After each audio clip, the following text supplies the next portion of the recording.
Hey guys, good morning. I want to show you something that I've known about this for a long time. Some of you may not know. On older Chrysler transmissions, or actually any transmission, automatic, where the torque converter has bolts going through the flex plate into the torque converter, make sure you are using the correct bolts. Chrysler used to give you bolts with the converter.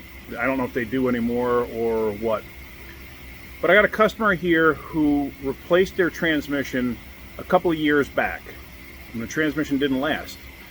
They parked the truck shortly thereafter, supposedly. I don't know how true any of this is. They didn't bother with the Mopar warranty or anything, but they wound up just parking it. Anyway, so what I want to show you is this. Now, if you look, that's a factory bolt. That was in one spot. That's a non-factory bolt that somebody cut down. And let me see if I can put it over here for a second so you can see the height difference. There, you can see the height difference, right?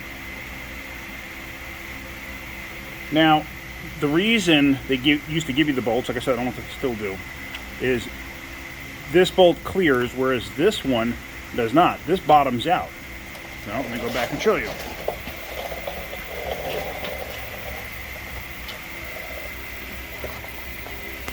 If you look closely, you could see that that bolt bottomed out inside the converter.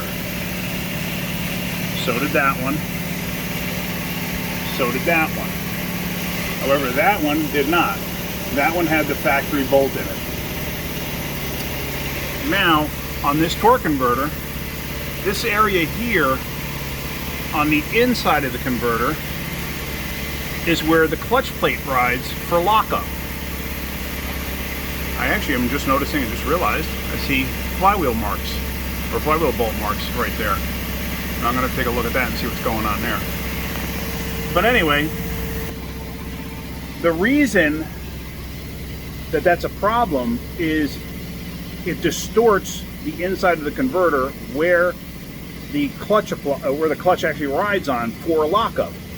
When the transmission torque converter goes into lockup, it's just like a manual transmission vehicle with a clutch, and that it's the same type of setup, and that clutch actually applies to the inside of that converter to lock it up. Now, those bolts bottoming out distort that surface. That can fry a train.